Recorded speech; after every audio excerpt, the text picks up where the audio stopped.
परम पूज्य आचार्य गुरुदेव 108 श्री सन्मति सागर जी महाराज की जय। परम पूज्य आचार्य श्री 108 सौभाग्य सागर जी महाराज की जय। चले अपन आगे की आज चातुर्मासिक स्वाध्याय के अंतर्गत हम लोग यहाँ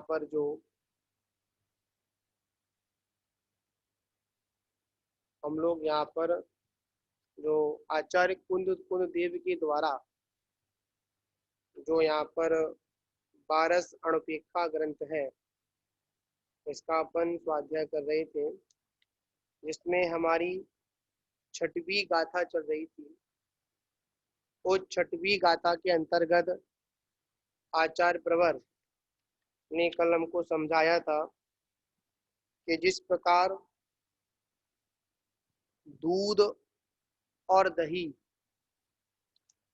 मतलब दूध और पानी जिस प्रकार एक में एक है, कैसे हैं, एक में एक है, उसी प्रकार एक में एक होने पर भी वह पृथक पृथक है। कैसे है, कैसे है, एक में एक होने पर भी कैसे है, वह पृथक पृथक है। पर जो ममत्व बुद्धि है, जो ममत्व का अगर कोई कारण है तो वो है देह और आत्मा में एकत्व बुद्धि करना। कौन सी बुद्धि करना? एकत्व बुद्धि करना। पर हमें क्या करना है? हमको उस एकत्व बुद्धि को छोड़ना है। और वो एकत्व बुद्धि तभी हमारी छूट सकती है, तभी हमारी टूट सकती है कि जब हम उसको यथार्थ रूप में समझेंगे। तो यहाँ पर आचार्य प्रवर अब अगले विषय में कह रहे हैं। अब प्रस्तुत विषय में आते हैं। जो विषय चल रहा था उस विषय में अब हम लोग आते हैं। तो वहां पर क्या आ रहे हैं? तो यहाँ पर कहा जा रहा है कि भोग उपभोग कारण द्रव्यम, मतलब जो भोग और उपभोग और उसका कारण साधन जो द्रव्य है, अर्थात चाहे चेतन हो और चाहे अचेतन पदार्थ हो, भोग वो होता है जो भोग कर छोड़ दिया जाता है। भोग क्या होता है? जो भोग कर छोड़ दिया जाता है। और उपभोग वो होता है जो भोग कर पुनः भी भोगा जाता है।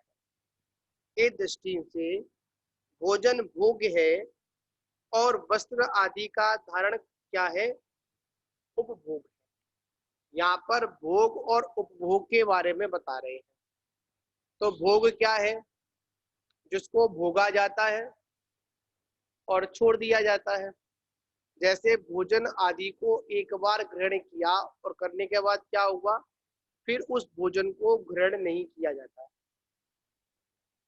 और जो वस्त्र आदि है, आज हम लोगों ने पहने हैं और कल उन वस्त्र आदि को क्या करते हैं, हम लोग पहन सकते हैं।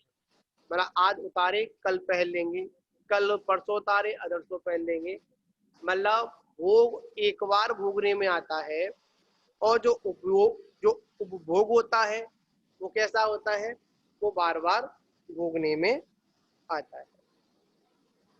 रतन कर्ण श्रावकाचार्य में भी कहा है, जो एक बार भोग कर छोड़ने योग्य है, छोड़ने योग्य होता है, वह भोग है। और बार बार भोगने योग्य वस्तु का उपभोग होता है। जैसे वस्त्र और भोजन, धारण आदि पंचेंद्रिय विषय में भोग और उपभोग योग्य है। मतलब जो एक बार भोगने में आए वो भोग है, और जो बार बार भोगने वो क्या कहलाता है? वो क्या क्या कहलाता है? वो उपभोग कहलाता है। इसी तरह भोग उपभोग के कारण साधन भूत द्रव्य अनेक प्रकार का होता है। क्या होता है? अनेक प्रकार का होता है। वो भी कथम नित्यम भवति, मतलब वो कैसे नित्य है, चिर स्थायी हो सकता है। तात्पर्य ये है जो जन्म से ही प्राप्त हुआ, जिसके साथ ही जीव की संसारी स्थिति है। जब शरीर की स्थिति है, वह शरीर भी जब नष्ट हो जाता है और वह जीव से रहित हो जाता है, तब महाद्रव्यों की बात ही क्या है। मतलब जब ये शरीर ही क्या, तो ये शरीर है, जब वो शरीर ही नष्ट हो जाता है तो बाहर द्रव्यों की बात हम क्या करें, कुछ नहीं कर सकते हैं।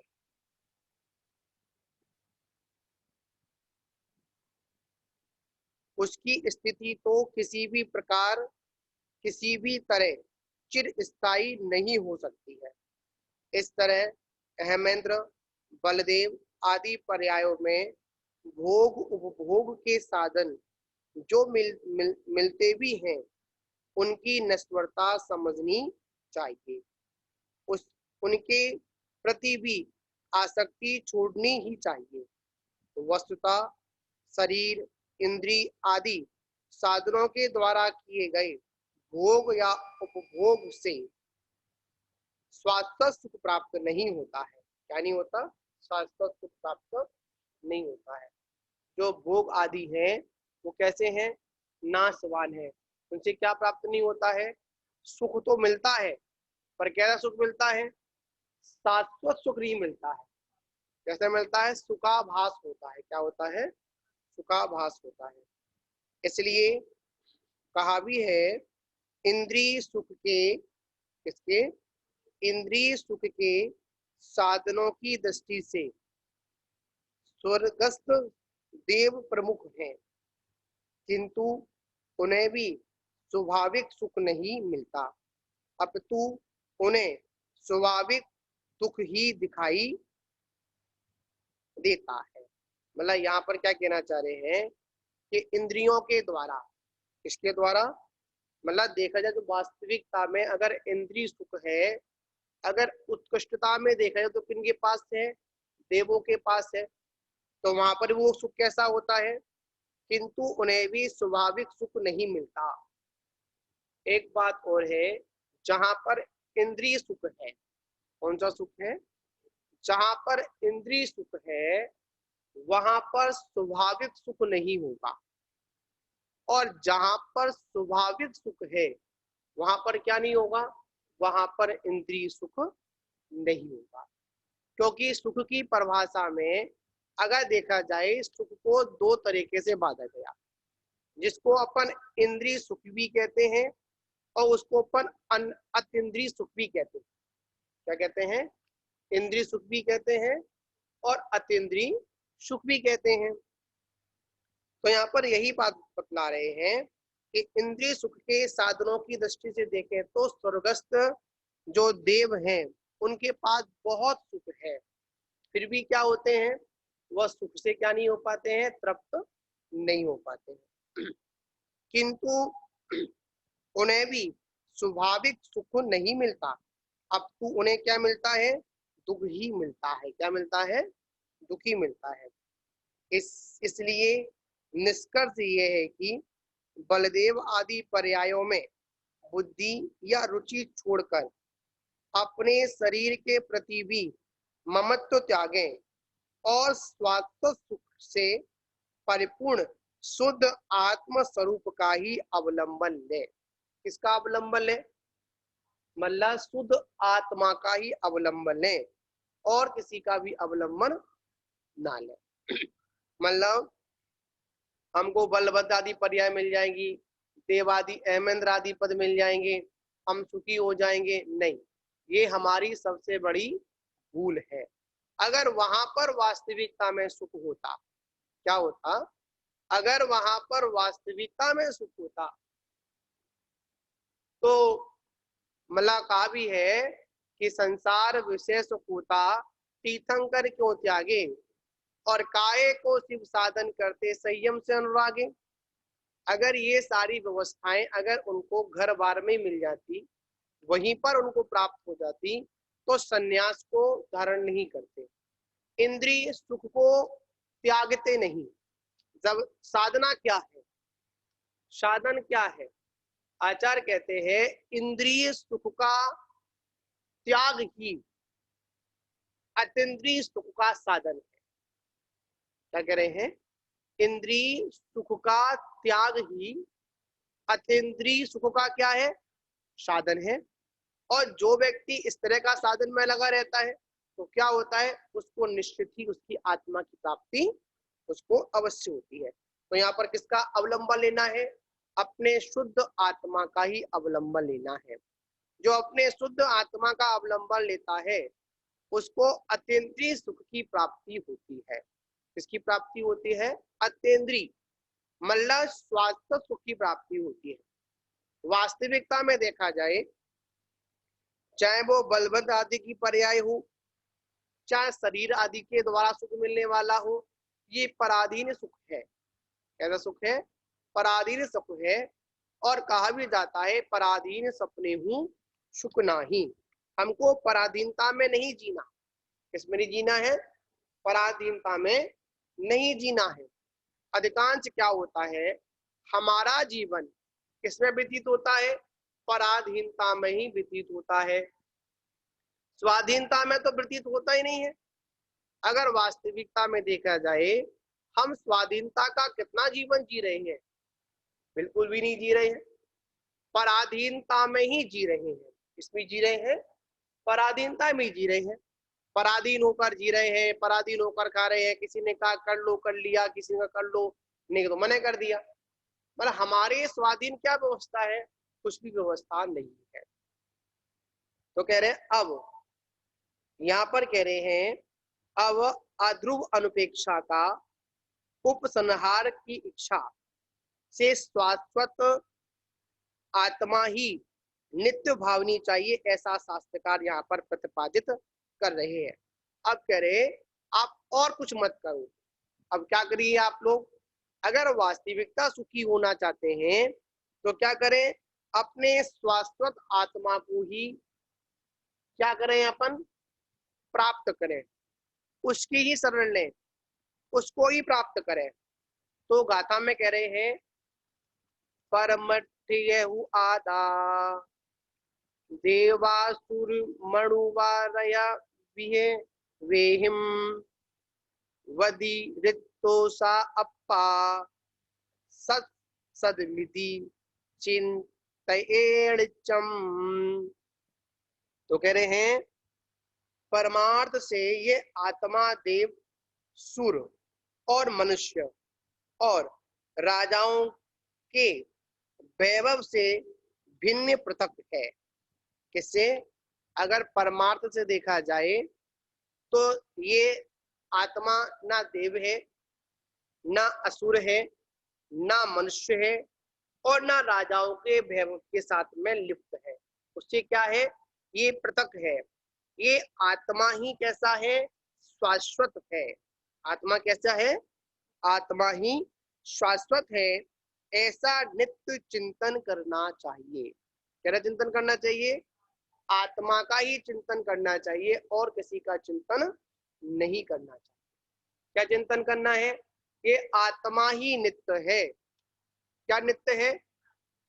देखिए, देव पर्याय नाशवान है, असुर पर्याय नाशवान है, मनुष्य पर्याय कैसे? ये भी नाशवान है। और जो राजाओं का जो वैभव है वो भी कैसा है? वो भी नाशवान है। और जो वस्तु नाशवान है उसकी अनाशवान वान से दोस्ती कैसे हो सकती है? उसका कैसे हो सकता है?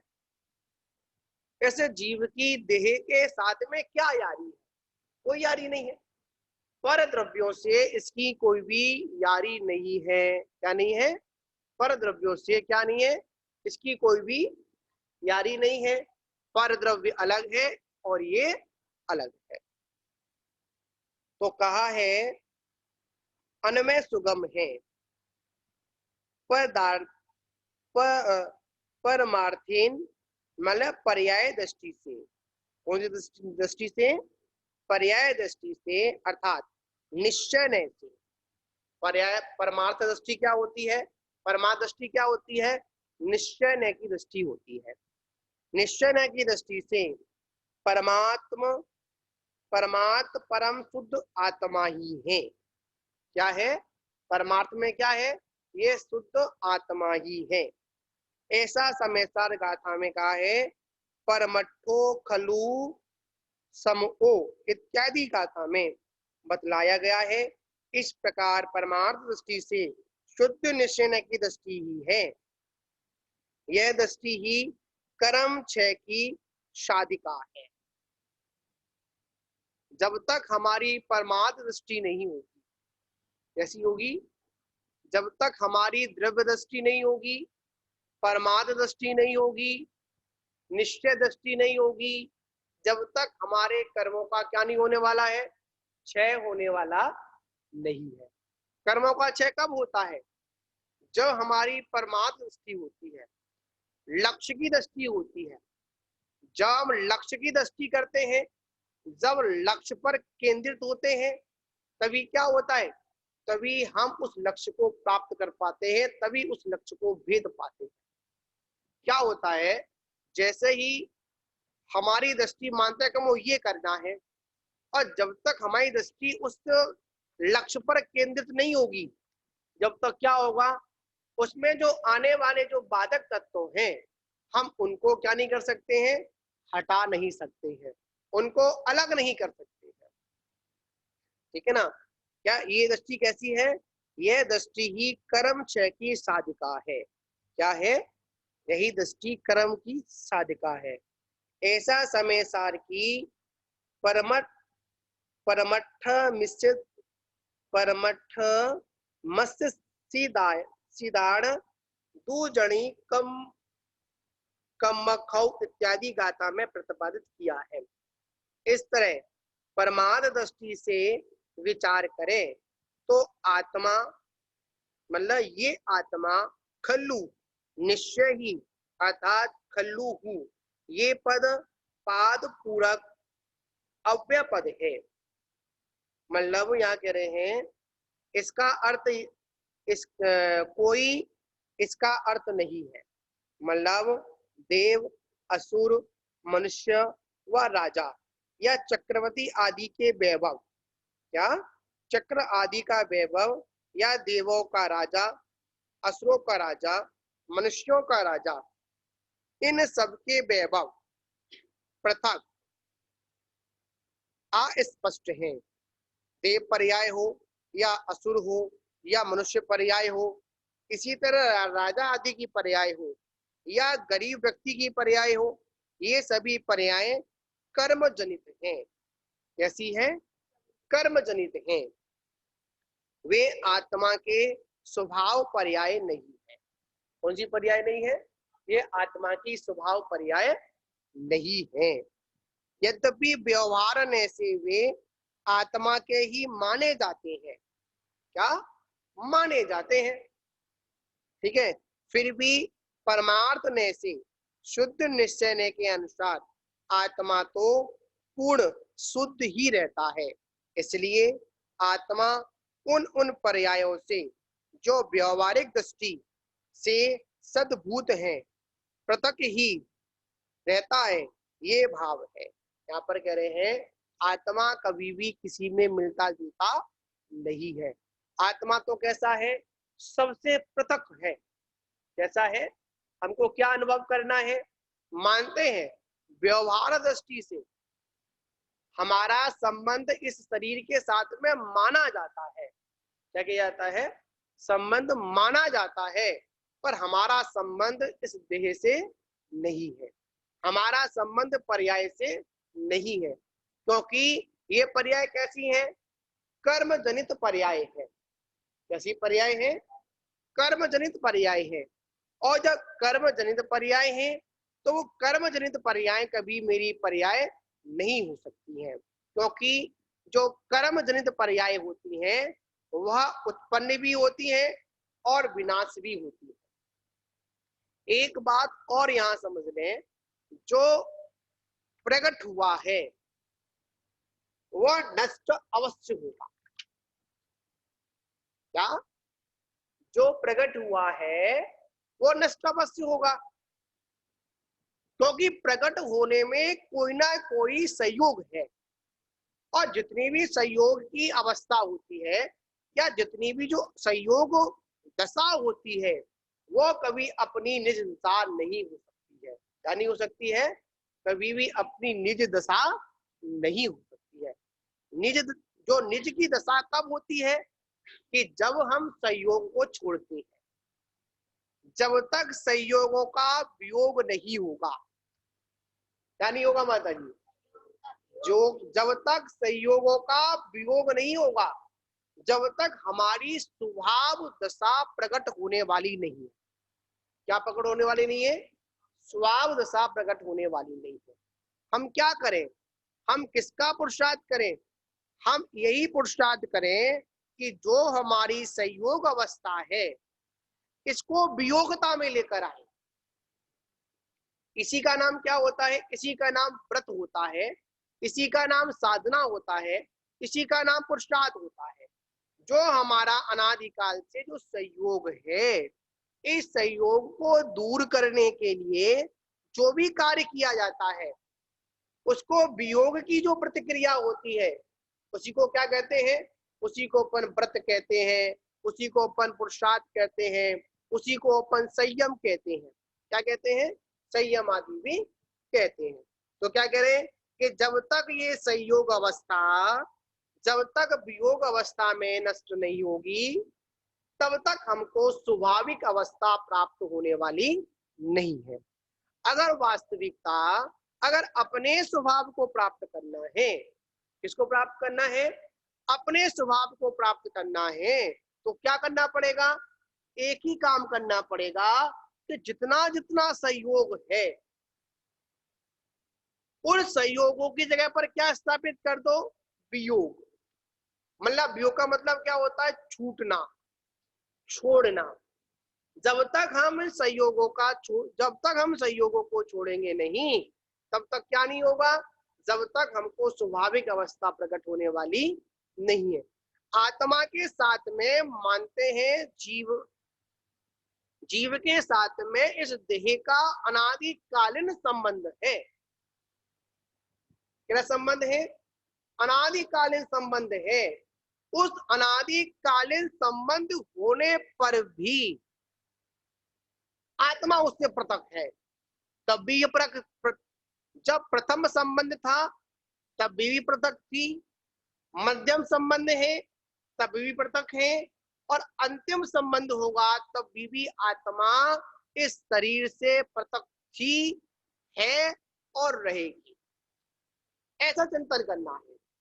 जहां पर हम ममत्व बुद्धि लेकर आते हैं, एकत्व बुद्धि लेकर आते हैं, वही बात चिंतन करते हैं।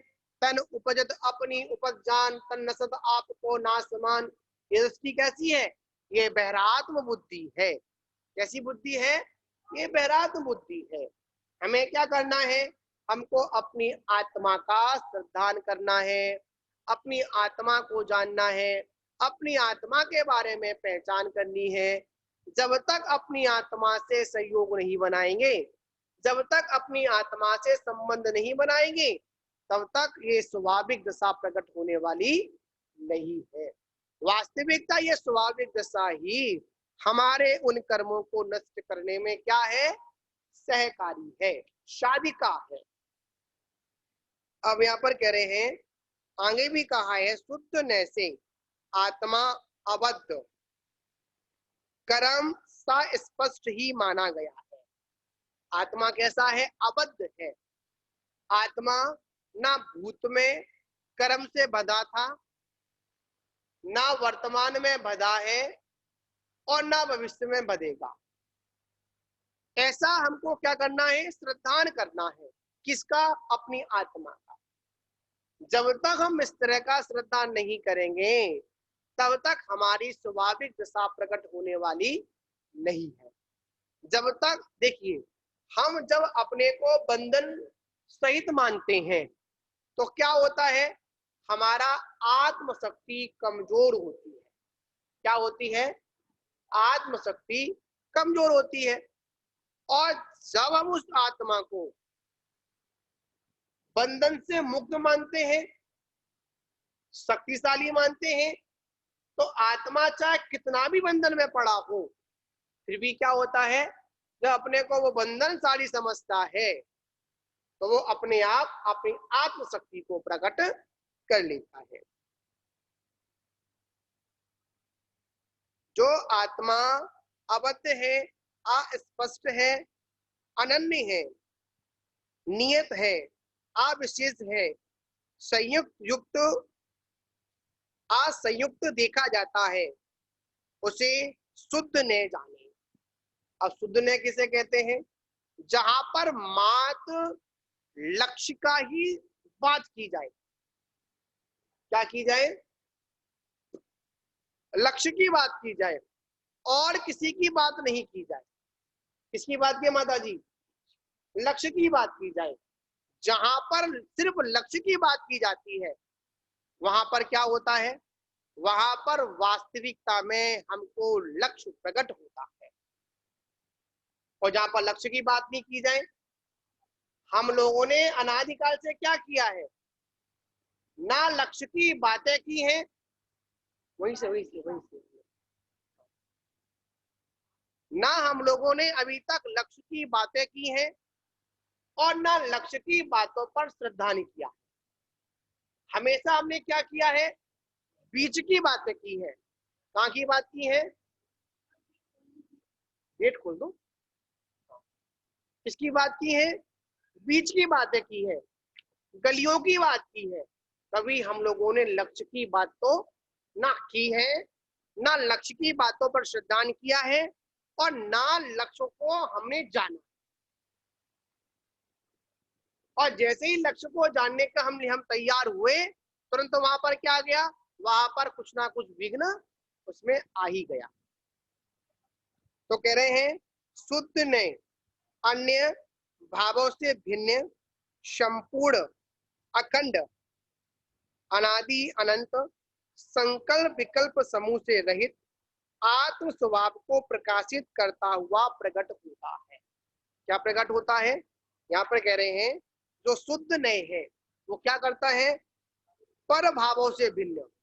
किससे भावों से भिन्न?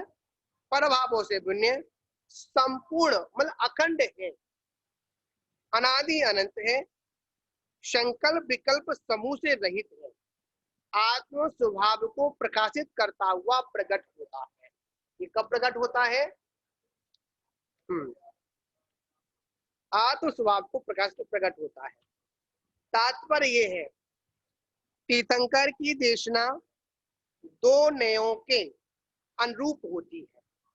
इनकी देशना, जो तीर्थंकर परमात्मा है उनकी देशना कैसी है? दो नयों के अनुरूप है। कैसे है? दो नयों के अनुरूप है, किसी एक ही नय पर आश्रित नहीं होती है। इस पे नहीं होती है। जो तीर्थंकर परमात्मा की जो देशना है वो कैसी देशना है? वह दो नयों पर आधारित, एक नय पर आधारित नहीं है। इस पे नहीं है, एक नय पर आधारित नहीं है। अगर एक नय पर आधारित है तो वह तीर्थंकर की देशना नहीं है। किसकी देशना नहीं है? तीर्थंकर की देशना नहीं है। तीर्थंकर की देशना वो तभी है कि जब वह दो नयों पर आधारित है। किस पर है? दो नयों पर आधारित है। कहा भी है अध्यात्म शास्त्रों में वह नय, बंद कर दो आवाज आ रही है अंदर।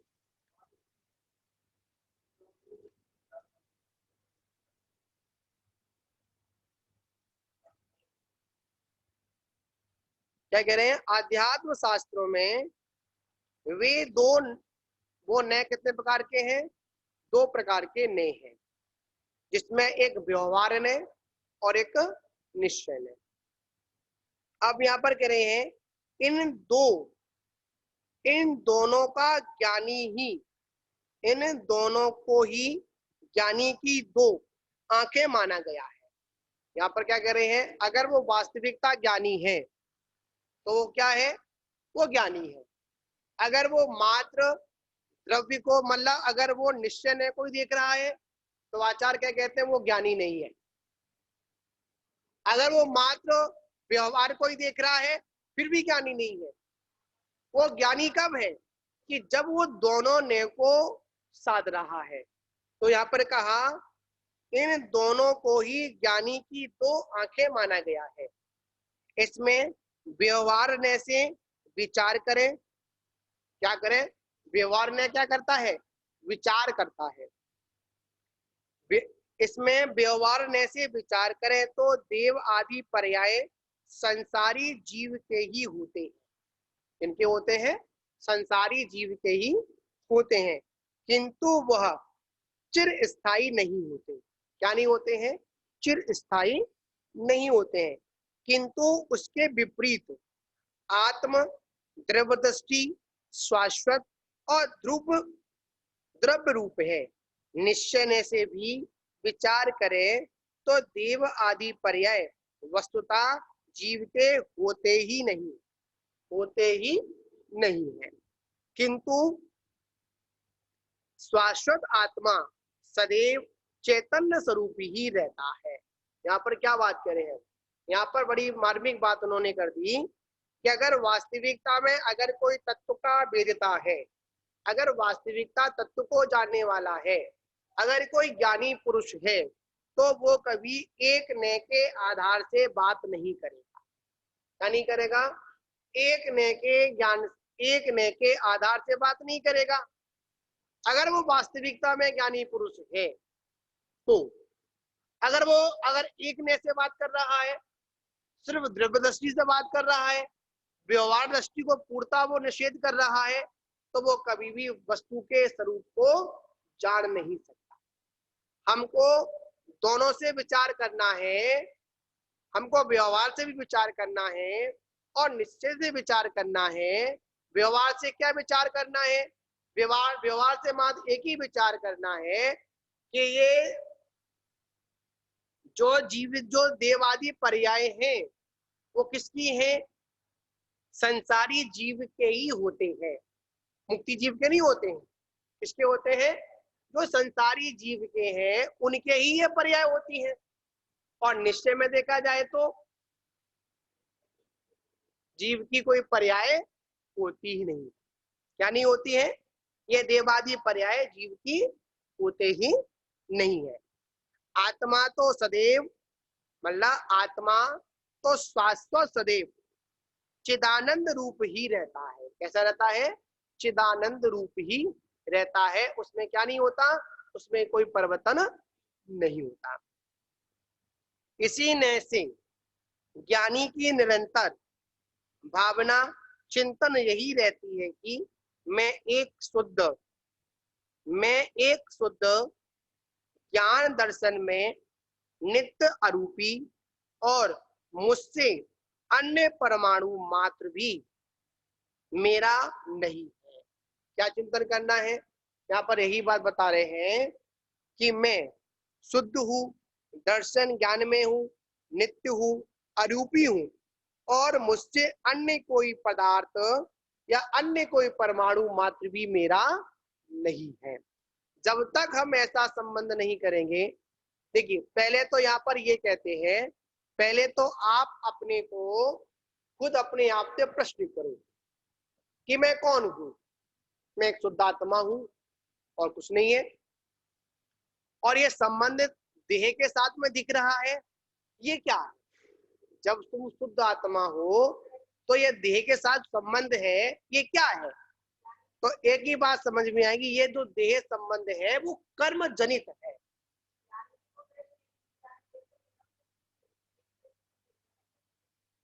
पहली बात तो जो ज्ञानी होगा वो दोनों दृष्टि का प्रयोग करेगा। जो एक दृष्टि का प्रयोग कर रहा है वो ज्ञानी है ही नहीं है, वो अज्ञानी है। ठीक है ना? तो यहाँ पर यही है कि पहले तो हम यही चिंतन करें कि हमारी दृष्टि कैसी है, हम कौन है? हम आत्मा है। इस देह के साथ संबंध क्या है? देह के साथ संबंध तो मेरा है। कब से है? क्या कारण है? कर्म जनित श्रद्धा, कर्म जनित मेरा संबंध है। अब क्या करना पड़ेगा? ये कर्म जनित है तो मेरा तो है नहीं है। अब मुझसे क्या करना पड़ेगा? इससे मुझसे अलग होना पड़ेगा। तो क्या करना पड़ेगा? जब इससे अलग होना है तो हमको अपनी अपनी व्यवस्थाओं में व्यवस्थित होना पड़ेगा। क्या होना पड़ेगा? अपनी अपनी व्यवस्थाओं में आना पड़ेगा। जैसे हमने किसी से दोस्ती कर ली, किसी से व्यापार कर लिया, पार्टनरशिप कर ली और चल रही है, उसमें घाटा भी हो रहा है, फायदा भी हो रहा है। क्या हो रहा है? घाटा भी हो रहा है, फायदा भी हो रहा है। किसका हो रहा है? दोनों का हो रहा है।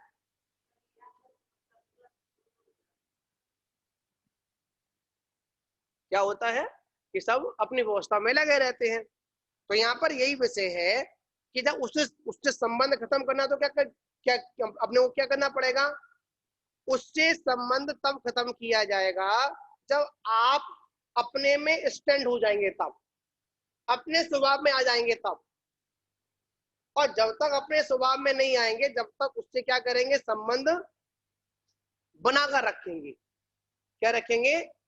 समझ में रखेंगे।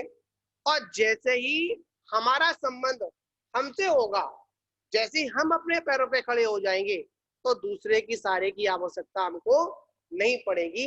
तो यहाँ पर यही प्रतिक्रिया ज्ञानी की होती है।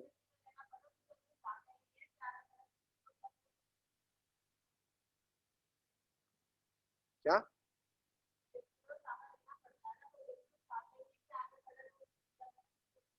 आपने ये कैसे जान लिया कि आप अवधि ज्ञानी है क्या? अरे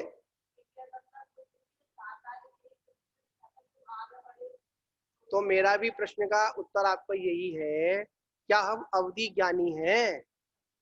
तो अरे तो इसका यही समाधान है, तो अपनी कर्म जनित अवस्था को तो समझे हम।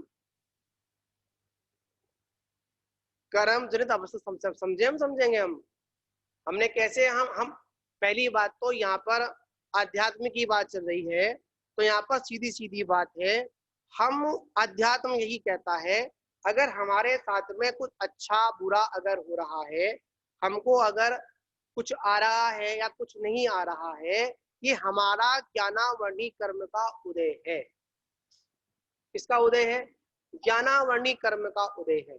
कल भी भगवती आराधना में निकल के आया था, कर्म जनित अवस्था में जब हमारा तीव्र कर्म का उदय होता है, तो कोई भी हमको समझाने का प्रयास करे, हमको सिखाने का प्रयास करे, हमको आगे बढ़ाने का प्रयास करे, पर क्या होगा?